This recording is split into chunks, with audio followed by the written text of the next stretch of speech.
The first thing I'll start with is whether anyone should write a letter to the editor of a newspaper. And I think the answer is yes.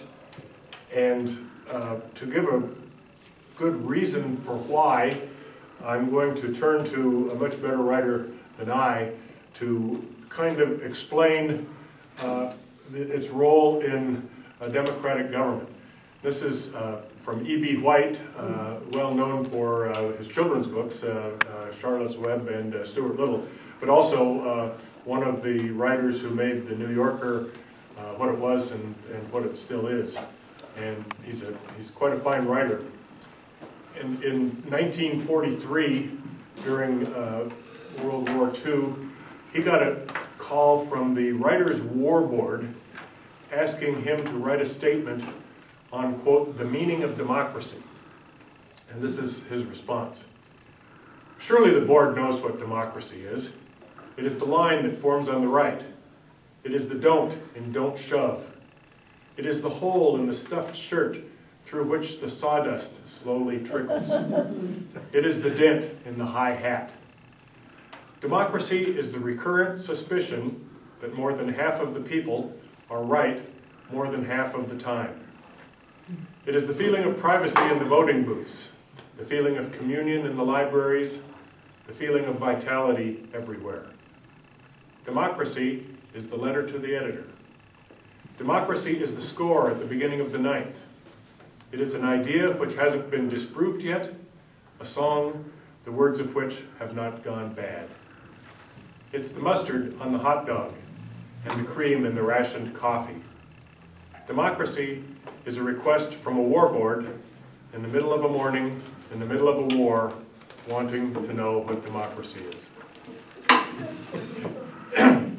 So I think that by writing a letter to the editor, like voting, is one of the highest callings of the American sovereign, which is, of course, the citizen.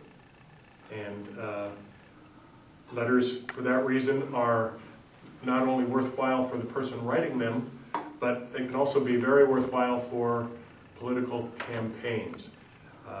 People who run campaigns like to talk about free media or earned media, they call it, as opposed to the stuff they have to buy, the ads that they have to pay for.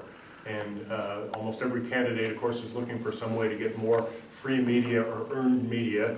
And letters to the editor, of course, are a good avenue for that. And I think that's one of the reasons why the local Democratic Party wants to have a gathering like this, so to encourage people to write them. Another thing about letters is, and something I know from my experience at the Tribune of editing and dealing not only with the letters, but also with the people who write them and the people who read them for more than 20 years, is that the letters column is one of the best read parts of the newspaper. And that's, of course, a little deflating to the ego of somebody like me, but I invariably heard that people were more likely to read the letters that appeared under the editorials that I wrote than the editorials themselves. And I think there are a couple of reasons for that. One is that they're a little shorter and they're easier to dip in and out of. Another thing is that these are actually written by people voluntarily. I was being paid to write editorials. These are things that people are doing on their own, and therefore I think they're of a little more interest to their fellow citizens. And also because they have people's names on them.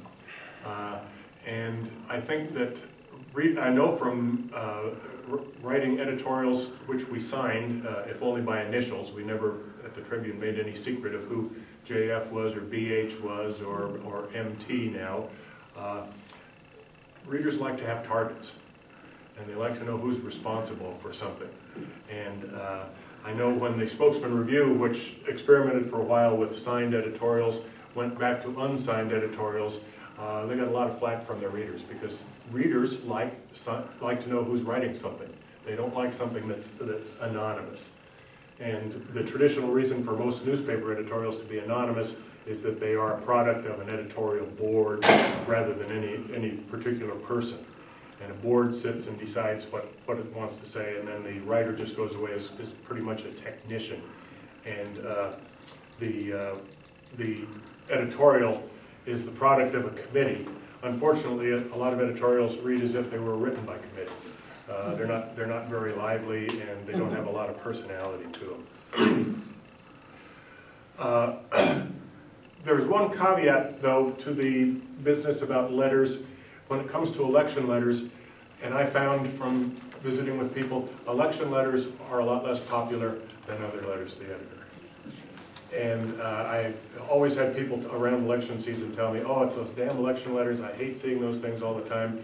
And I think part of that is because the pages start to get burdened with so many letters toward the end of a campaign. But also, a lot of election letters aren't very interesting.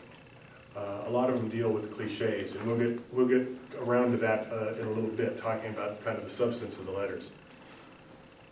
So, if someone wants to write a letter, I think the first question that probably occurs is, when should a letter be submitted? And of course, we have an election coming up now. We've already passed the primary. You can send a letter to the editor at any time. And people wonder, well, should I send one now? Should I wait until just before the election? My judgment is that you should send one when you want to. You should send one when you've got something to say. I don't necessarily think there's a reason to wait, and writing one early can't hurt, but writing one late actually can, and I'll explain what I mean by that.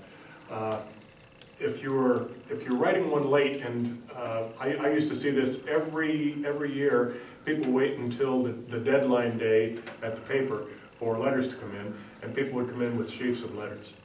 And they would invariably be quite long, and by that time I would usually be condensing them down to a very, very small amount, a sentence or two, little short paragraphs. And I would see the same people do this year after year after year, and I always kind of tended to wonder about the mental faculties of these people. They didn't learn anything from the last election, that they would do the same exact thing again. But that was because I worked at a paper where we actually tried to run every letter we got. As long as we didn't have a good reason not to, we tried to run everyone. The Spokesman Review is not such a paper. It picks and chooses, so you can't be guaranteed that when you submit a letter that it will appear. But at the same time, you are much more likely to see more of your letter appear if it comes in early rather than late when there's a big flood of letters. The counter to that, of course, is that during the summer months like this, people think, well, nobody's paying too much attention to electoral campaigns, and they're not really going to start paying attention until after Labor Day, so we should probably wait and do it then. And I think there might be some truth to that, but that's also when the number of election letters increases and people's eyes start to glaze over when it comes to letters. So, and the other thing is that most papers do have a limit on how frequently you can submit a letter, but there's no reason, if you wrote one now, for example, you couldn't write another one in July, another one in August. Usually the limit on frequency at the Tribune, it was every other week. So you would have a chance to submit quite a few. But of course you don't want to submit several at the same time because you're not going to see them all appear.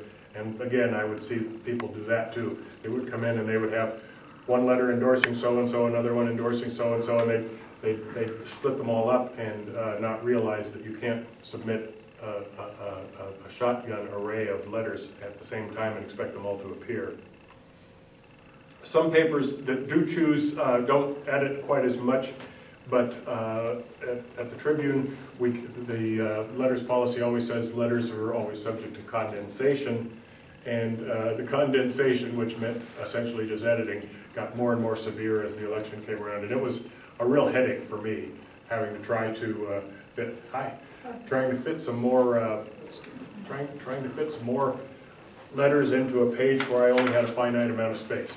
And I think that the finite amount of space, of course, is growing smaller at papers as papers get more pinched financially. So I think you really need to think about the space that's available. Summer is a slow time. If you want to see a letter with some length and some substance appear.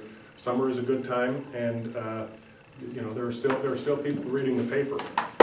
During the recent presidential campaign, I've heard a number of people say that talking about the economy's effect on the outcome, they say that the economic state actually in about June is what is more determinative of how the presidential race will come down than what happens just before the election. People kind of things start to gel in their minds a little earlier. So I think there's no reason not to start writing a letter as early as possible. Next question is, how long should a letter be? And here, as with time, you need to observe the paper's own limitations. And almost every paper has a length limit on letters. The Tribune, I think it's still 250 words. I think the Spokesman Review is 200 words. I don't know about the Daily News, but I would advise people never to go over that limit, because those limits are usually adhered to pretty strictly, and you know, I've always found that I had a knack for taking out people's best points, because they because they always told me that. So and so I always told them, well, if you don't want me to take out your best points, maybe you ought to make them obvious. Get rid of some of the lesser ones yourself. So if you think all your points are the best points, yeah. Where do you start? There's another reason for being careful about length, and that is that the shorter letters get more attention than the longer ones. Everybody has shorter attention span these days, and it's the same with me. When I look at letters to the editor, I see one like that. I'm going to look at that one before I see one that goes over into a second column. So if you can possibly do something very quickly and concisely, I think you can make a better point than if you really go on. Another thing that people should remember is that journalists work according to what's called the inverted pyramid, which means that when you write a news story, when a reporter writes a news story, the most important thing is supposed to start come at the very beginning, and then it's supposed to get less important as it goes down through the story. And the reason for that is that everybody's work is subject to editing, and when editors come after those stories later, they generally cut from the bottom. So saving a punchline for the very end of a letter to the editor is probably not a good idea, because that might be your best point, and it might not appear. I would, on occasion, get letters that almost defied editing. Oftentimes because they told a story, a linear story. And what are you going to do with somebody who starts off with this thing and then goes like that? Well, what I had to do was I had to edit them. And did that mean those stories generally ended up looking pretty ragged? Yeah, it did. But that was my job, and I didn't really have a lot of choice about it, because I was under instructions from the publisher that this was going to be the length limit on letters. So you really need to consider that and remember the inverted pyramid, and not save your best point till the very end, because you probably will lose it. Jim, when you say edit the letters, is it always because of the length, or is there something in there that you take out? Well, the only papers have different policies on that. Some papers are more squeamish about some things than others.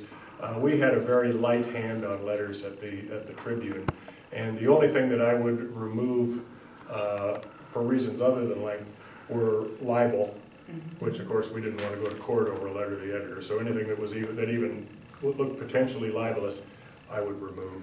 And then strong language, which is kind of a sliding standard. There are things that appear now that wouldn't in the past, but generally those are the kind of things. Give me an example of libelous, something that's libelous. Oh, for example, calling one of the candidates a crook. Even though it's true? Well, if it's convicted. If someone has been convicted, you know, you can call them a crook. But even if someone stands accused, but no, you can't do that. I taught journalism for a couple of years, and I would tell students that you can call somebody a jerk from here until, you know, Sunday, but if you call somebody a crook, you better be able to back it up. And so those kind of things. Alleged? Does alleged work? No. No, it doesn't. No, there's an interesting lawsuit being litigated right now up in the Coeur d'Alene, Spokane area, where newspapers now, the Tribune and the Spokesman Review included, have electronic messages that people can submit. And they are not mediated, at least when they first appear, and that opens the possibility for libel to appear. And I've seen it appear many times in the Tribune, and I had a continuing argument with my publisher about the wisdom of doing that. I didn't think that should be permitted, but the legal view of that now is that as long as you are not mediating the discussion, you are not responsible for it, even though you are the paper whose website these things are appearing in. I suspect that that's something that the law is not very well decided on, and we might see the law change. But there's I think she's somebody involved in Coeur d'Alene city government, or county government. The chair of the Republican Party. But she's an official of some kind in government. Yeah, she is. And somebody accused her of embezzlement. Yeah. If I remember right. Yeah. And she is suing, and the Spokesman Review has gone to court saying, "But gee, we're not to blame. You know, we're not responsible for this." That's a hard one for me to wrap my head around. And I always told my publisher, I said, well, you know, your lawyer might say that, and some other lawyers might say that, but I'd hate like hell to go before a jury with an argument like that. Because if I were a juror, I would say, yes, that paper's responsible for publishing that. What about the idea that public figures can be libeled, but private people can't? Well, theoretically, they can't be libeled, but it is much, much harder for a public figure to prove libel than it is for someone else. Anybody who becomes a public figure, either through being a public official or by inserting himself or herself into public debates or something like that, has to meet a higher standard. It goes back to the old New York Times versus Sullivan case. And for a public figure to prove that he has been libeled, has to demonstrate that the person who published the falsehood did so either knowing it to be false or with reckless disregard for its truth or falseness. And whereas just any ordinary person who is libeled in a paper can sue and does not have to prove that. All he has to prove is that it was false. Public figures generally avoid filing lawsuits because it is so hard. So talk radio doesn't run under these rules then? A lot of things appear on talk radio that really surprise me. And I don't know that they are under any different law than newspapers are, but for some reason they act as if they are, and a lot of them get away with things that are really quite remarkable to me. And you know, I would get calls from our lawyer sometimes and reminding me of the law when he would see something in a letter to the editor. And it's for newspapers, because newspapers tend to be pretty careful about the law. It's usually the little things that it isn't some big expose. The big exposés they have pretty much nailed down. It's always some little thing that appears that gets them in trouble. And letters to the editor can be one of those things. I tried to be careful about those things, but sometimes Chuck would notice things that I hadn't, and he'd give me a call and remind me. We'll get into that a little bit more later. I'm going to talk about the difference between going negative and going dirty. But first, I think we should probably talk a little bit about just the substance of a letter itself. And as I said, election letters tend to be less popular than regular letters. And I think that one reason for that is that that so many of them are so predictable, and they deal in cliches, especially the ones that you tend to see just before an election, which almost sound as if they are, ground out by party hacks working in some basement someplace. And you start to see the same expressions over and over and over. And I've got just a short list here of some words that I would avoid at all costs in a letter. Dedicated, hardworking, caring, patriotic, community-oriented. Those are the things that I think make people's eyes glaze over as the election draws near, because not only because they're kind of trite in their own right, but also because they appear in so damn many letters. You see them all the time. It's like when I used to interview candidates for public office, and this would be especially people who were running for offices, community offices or something like that, more than people in higher office. And I would ask them, well, why are you running? And they would say, oh, this community has been so good to me, I just wanted to give something back to it. And then I would say, what? And they go, huh? And I'd say, well, what do you want to give back? What do you want to do? And almost always somebody who said that didn't have the first idea. It was, Bill Hall used to tell me about how, he would always ask candidates that, if I were elected, I would, and go like this, and then people would sit there with a blank face. And he said when Cecil Andrus first ran for governor, he said that to Cecil Andrus, and Cecil said, I would put kindergarten in Idaho schools, I would do this, I would do that, and he actually had a list. Those are the kind of candidates who really catch on, as opposed to just people who are saying that they're running because they're such good-hearted, dedicated people.